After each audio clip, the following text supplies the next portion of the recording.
नमस्कार, ओम शांति। बहुत बहुत स्वागत और अभिनंदन आप सभी का आज 27 जून 2025 की मुरली चिट चैट में। तो आज प्यारे शिव बाबा ने मनुष्य से देवता बनने का मार्ग, वो रास्ता बिल्कुल स्पष्ट किया है। और ये मार्ग उन्होंने कितने स्नेह से, कितनी सहजता से हमें दिखाया है। बाबा ने जैसे दिल से कहा है, मीठे बच्चे, तुम्हारा टाइम बहुत वैल्यूएबल है, इसलिए फालतू बातों में अपना टाइम वेस्ट मत करो। तो आज की चर्चा का केंद्र है बाबा की वो श्रीमत, मतलब वो श्रेष्ठ ईश्वरीय सलाह, जिससे हम अपनी ये अमूल्य जीवन यात्रा सफल बना सकें और अपने असली स्वरूप को पा सकें। आइए बाबा के प्यार और उनकी नजदीकी को महसूस करें और इस ज्ञान सागर में थोड़ा और गहरे उतरें।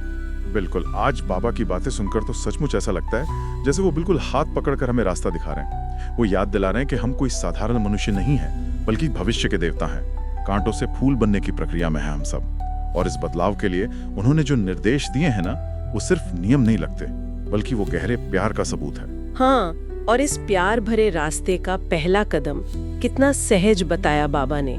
स्वयं को आत्मा समझ बाप को याद करना। इसमें कोई मुश्किल कर्म कांड नहीं है, कुछ नहीं, बस एक मीठा सा एहसास। चाहे घर में हो, बाहर हो, कोई भी काम कर रहे हो, बस बुद्धि का तार, मन का कनेक्शन बाबा से जुड़ा रहे। इसी याद से ही तो वो बदलाव आता है, वो ट्रांसफर होता है मनुष्य से देवता। हाँ, मनुष्य से देवता।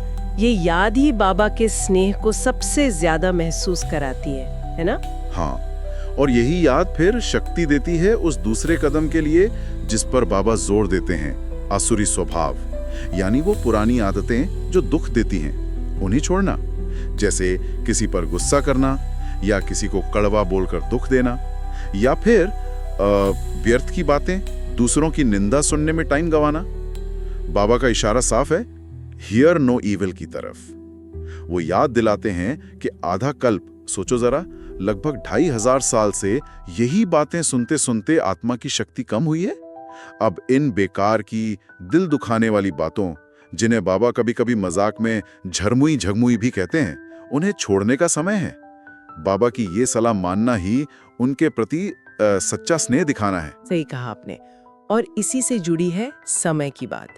बाबा बार बार कहते हैं, ये समय संगम युग का समय, यानी सृष्टि के पुराने चक्र के अंत और नए चक्र की शुरुआत का ये मिलन का विशेष समय। ये बहुत अमूल्य है। एक एक सेकंड हीरे जैसा है। ये कोई साधारण समय नहीं है, ये पुरुषोत्तम बनने का, श्रेष्ठ पुरुष बनने का समय है। बाबा कहते हैं, इसी ज्ञान की पढ़ाई से ही आत्मा का कल्याण है, इसी से भविष्य का ऊंचा पद मिलेगा। कोई भी व्यर्थ बात करना मतलब इस अनमोल समय को गंवाना है, बाबा की दी हुई सौगात का जैसे निरादर करना है। बिल्कुल।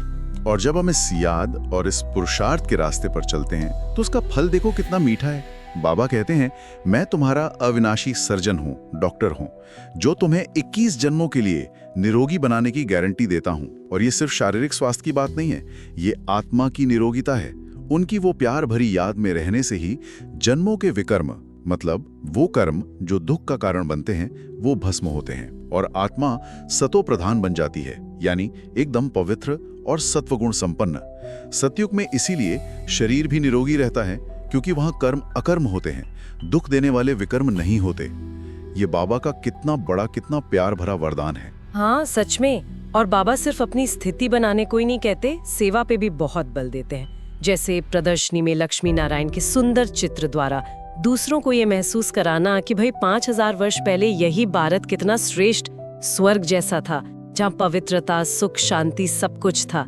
ये ज्ञान दूसरों को देना, उन्हें भी बाबा का वो प्यार भरा परिचय देना, ये भी दिल को बहुत खुशी देने वाली सेवा है। जी हाँ, और सेवा करते हुए भी ये ध्यान रखना कितना जरूरी है कि मुख से सदैव ज्ञान रत्न ही निकले।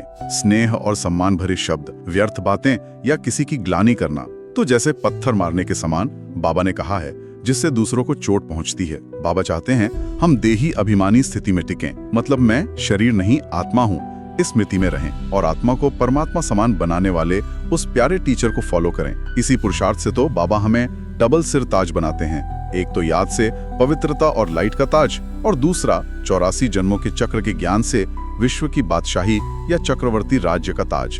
ये सुनकर तो सच में लगता है बाबा कितनी प्यार से, कितनी गुप्त रूप में आकर हमें विश्व की बादशाही का ये गुप्त दान दे रहे हैं। जैसे कोई पिता अपनी लाडली बेटी को गुप्त दहेज देता है ना, वैसे बाबा हमें ये अमूल वर्षा, ये अविनाशी खजाना दे रहे हैं। बिल्कुल चुपचाप। हाँ। तो आज की मुरली का सार अगर हम धारणा के लिए देखें तो बिल्कुल स्पष्ट है। व्यर्थ बातों से किनारा करना, मुख से सदैव मीठे और ज्ञान युक्त बोल बोलना, और सबसे महत्वपूर्ण, याद की यात्रा से स्वयं को आत्मा और शरीर दोनों से 21 जन्मों के लिए निरोगी बनाना। और वरदान भी कुछ इसी भावना को आगे बढ़ाता है कि हर कर्म में बाबा को फॉलो करना है, उनके स्नेह का रिस्पॉन्स देना है, अटेंशन का पेपर डालकर बाप समान बनने का तीव्र पुरुषार्थ करना है, क्योंकि यही वो समय है संपन्न बनने का, खास समय। और दूसरों की कमजोरियों को न देखकर आत्मिक दृष्टि रखनी है, मतलब हर एक को आत्मा रूप में देखना, उनके प्रति शुभ भावना रखना। तो आज बाबा ने हमें फिर से हमारी सबसे श्रेष्ठ मंजिल और उसे पाने की कितनी सहज और प्यार भरी विधि याद दिलाई है। कितना मीठा, कितना कल्याणकारी है हमारा बाबा, जो हमें मनुष्य से देवता, अपने से भी ऊंचा पद दिलाते हैं। बस उनकी श्रीमत पर प्यार से चलते रहना है, उनके स्नेह में समाये रहना है। बिल्कुल।